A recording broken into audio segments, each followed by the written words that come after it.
Everybody, welcome back to the Evermore YouTube channel. It's Chris back on the Rumour Has It video where we're talking about players linked to the club in the upcoming transfer window and windows beyond. We're going back to some Chelsea players here in a second. We're going to get stuck into two midfielders.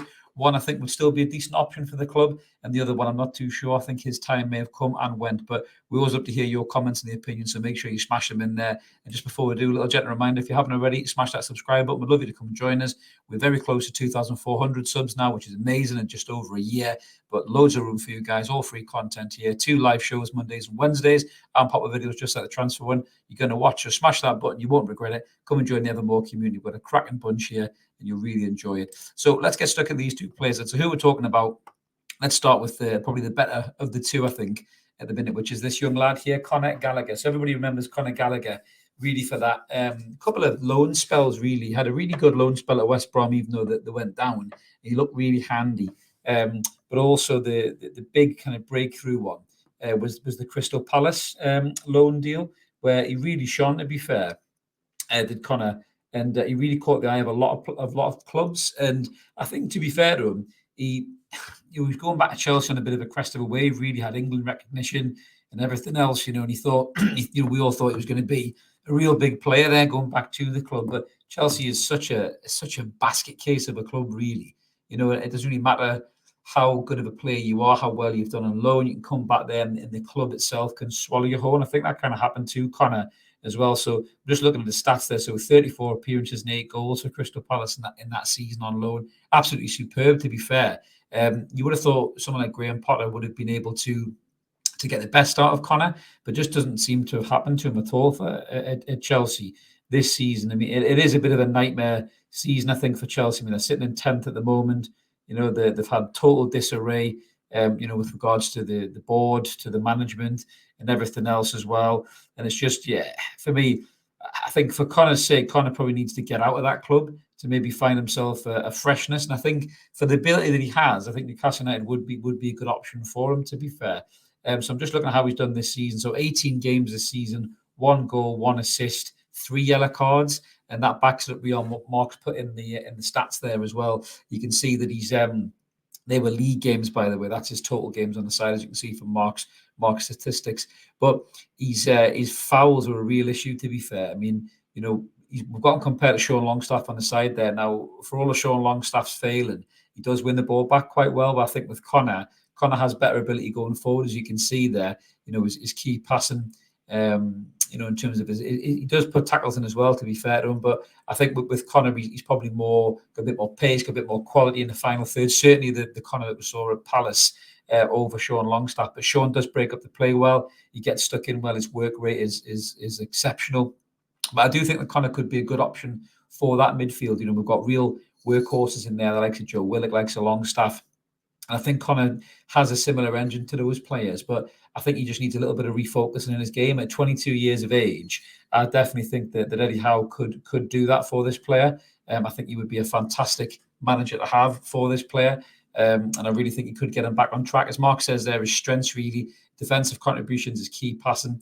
He does draw a lot of fouls, so he gets fouled himself, but his weaknesses are his discipline, and certainly this season his finishing. Saw some absolute pearlers for Palace when he was there. But it really hasn't happened from it at Chelsea at the minute. And I think out of all the Chelsea loanees that have been punted to Newcastle United, obviously Conor, Ziyech, and one more in a second, this is the one that excites me the most. I actually think that Conor could be a fantastic player for Newcastle United if Eddie Howe could get him back on track. And I think, to be fair, if he could get him back on track, for me, I think that that this could be a real asset to the squad. And he's exactly the type of player that we're looking at, really, kind of young. The better years are ahead of him. And I just think that, it wouldn't be a bad deal to be done. But the story goes is that Conor isn't particularly keen on coming to Newcastle United. Now, whether that's true or not, I don't know. But that's not good. You don't want a player who doesn't want to come and play for the club. So for me, if he's not interested, move on and get somebody else. I'd much rather have players who want to be here and want to give their all for the club and get involved with this new project. So, it'd be a shame if Conor doesn't want to come. I think it'd be a great move for the lad. But let us know what you guys think in the comments below, whether you take Conor or not. I do think there's a player in there. I do think Eddie Howe could get him back on track. So the other player that we're talking about, the other Chelsea loanee, a potential Chelsea loanee, is this fella, Ruben Loftus-Cheek. I can't believe he's only 26 years old. To be honest with you, he seems like he's been around forever. Now, when he's fit, Ruben Loftus-Cheek, there's no doubt about it. When he's fit, right, he's actually a decent player. He's got strength, he's got quality, he's a great runner with the ball. He can drive up the pitch. Very much the case of Joe Linton as well. In terms of that powerful stride runner that he is, he's good in the air. He's got a goal in him as well. There's no doubt about that. But his injury record is absolutely horrendous. I'm just looking at it here. So in terms of his injury record over the last few seasons, so you're looking at it there, he missed, so this is 18-19, ruptured Achilles tendon, 38 games. He missed 280 days. That was a big one. Before that, he missed 93 days when he was on loan at Palace through an injury to his ankle, then a thigh muscle, 21 days, groin strain, 21 days. Yeah, just a knock apparently was 44 days. It was only 2 games for Chelsea. He has missed an unbelievable amount of games over the last few years, and that for me is the worry with Ruben Loftus-Cheek. I just don't think that he's anywhere near fit enough in terms of a player. You can see there he's played 20 games this season, probably his best run for a while. 14 starts, 1 assist, no goals. In terms of his abilities, you can see there, Mark said he's dribbling, as I mentioned, his aerial duels and his passing is decent. In terms of his fouls, he fouls very little. So the opposite of Conor Gallagher, who always gives away free kicks, Ruben Loftus-Cheek doesn't. So he's a bit more controlled in the tackle. Doesn't put as many tackles in as Gallagher, doesn't intercept the ball as much. In terms of his pass completion, it's not too bad. He's up in the 72 percentile. But do I think this lad would add something to the midfield? I think he would add depth. There's no doubt about that. He would add depth, a bit of experience as well. He's been at Chelsea a long time. So he's been at Chelsea in total since 2014. He's only managed 92 appearances. Now, that is not good. 24 appearances on loan for Palace, 30 appearances on loan for Fulham. And even in that time as well, he's only got 2 goals for Palace, 1 goal for Fulham. So I think he's a bit of a busted flush, I must admit. Loftus-Cheek for me at one point was, being touted as the next big thing, for the England midfield. Big, strong, powerful lad, good technique, everything else.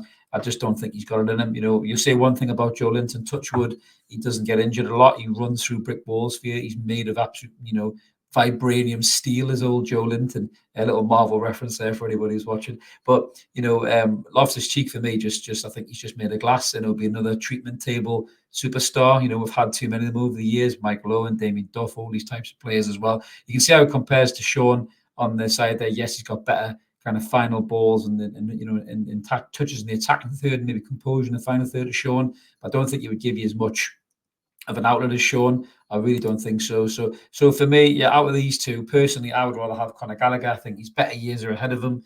I think there's a good player in there, and I think he can get back on track under the brilliant management of Eddie Howe. Loftus-Cheek, for me, stay way clear, in my opinion. I think he's just another injury waiting to happen. I think he'll slip out of the top division. Probably the next season or two, he'll end up in the Championship. If he's lucky, he can keep himself fit and have a good run, maybe get a side promoted. But for me, he is not the answer to our midfield. I think Willock, Longstaff, certainly Bruno Guimaraes, Joe Linton, way better options than him. I'd much rather sign Yuri Tillemans if we were going to sign a 25, 26-year-old player, who I think is a better player and certainly stays fit a lot longer. But let us know what you guys think in the comments below. We always like to hear about what you have to think, have to say, and we always try to reply to as many as we can. And as I mentioned at the start, if you haven't already, consider subscribing. Also, if you can, like this video, helps get around YouTube and gets loads of other people to see it. But this is Chris signing off, and now let's keep supporting that team. McCoy United. Me and Mark are going to be back what's going on Monday night. So make sure you tune in for that live at 10, and we'll enjoy having a crack with you then. Catch you later. Cheers. Bye.